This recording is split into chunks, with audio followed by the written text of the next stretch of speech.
New opinion piece for the Wall Street Journal. Our next guest says there's no time to waste in getting more money into the government's payment protection program.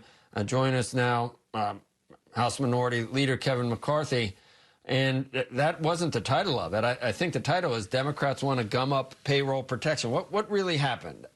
You're really not asking for anything other than what was already negotiated in the CARES package, but now they want to renegotiate that. Is that your contention, Leader? Well, the contention is just last week we watched it. We asked for another $250 billion, and the question is why? Because we've had more than 1.6 million loans. That's 1.6 million small business who got money. $338 billion is already set. That means less than about 3% to go. By the time we're done with this interview, we may be out of money. We're not asking to change anything in the CARES Act, just something that actually works. Add more money to it so people stay employed. 75% of that money actually goes to keeping people employed in your small business, people that you know, keeping them alive and working. But as we asked for more money, the Democrats said no. It could have passed by a simple unanimous consent. It was one page in the Senate. They said no. Here we are about to run out of money today, and Nancy Pelosi will still hold it back. I don't understand why. We just got 5 million more reasons why this should stop this morning. And this is about keeping people employed. This is about keeping people liquidity for the next couple months as we continue to move through our current crisis. Well, you've been there a while, Leader. What's behind the, whatever you want to call it, the positioning, the negotiating? What do Schumer and Pelosi really want?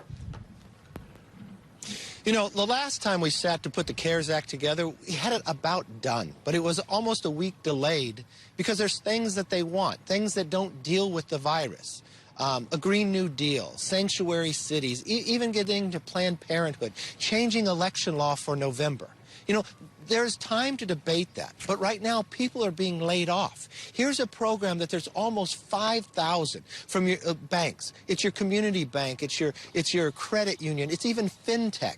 This is going to small businesses. It's actually a grant. If you use 75% of it to pay your employees, even if they're already laid off, that's a grant to you. The rent, the utilities, it keeps you alive. Look, I started my first business when I was 20. I could not survive today in the climate we are in.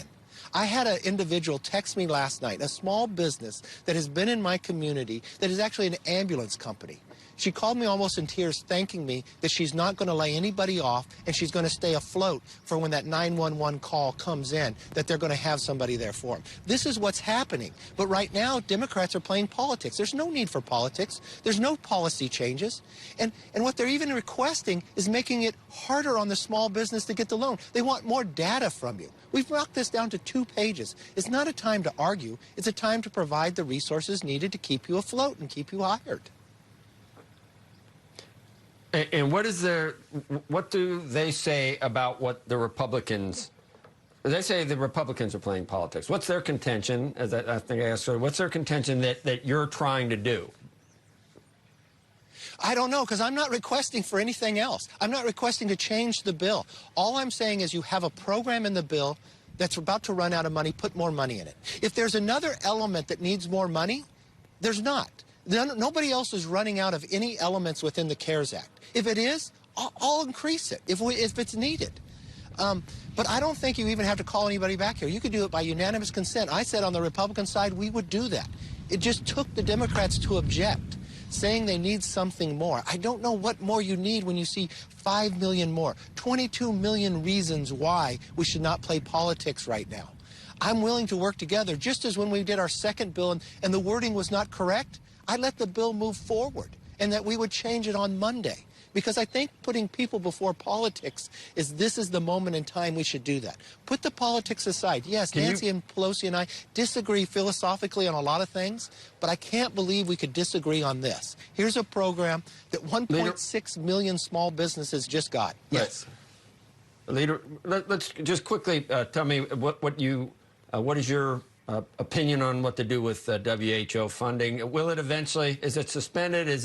Will the president, is he, like he does in so many cases where he wants some change in behavior and then eventually maybe it's not defunded? Do you think it should be? Is it more about the current leader of the WHO? And do you agree with some critics that say this is the wrong time, even if there were mistakes made, this is the wrong time to defund or stop funding the WHO? I think what the president is doing, bringing attention, we now have somebody who's running the WHO who's the first non-physician, someone who told us in January that it doesn't transmit between humans, an individual that allowed them to continue to travel in different places around the world. What did that mean? I mean, if they are going to be the mouthpiece of China, I think there are fabulous people in WHO. But why don't they look at it and change their own direction? What the president is doing is bringing attention to it so we're safer around the world. I mean, the deception of China has directly led to American deaths. What's interesting to me is what media wants to glob on and try to attack this president when he's trying to make us safer and bring attention to something. What's interesting, too, is China has almost 1 billion people more than us, but pay very few dollars to it. 10% of what we pay. All right, leader, thank you. We appreciate it. We're out of time. We've got to turn it over. But thank you.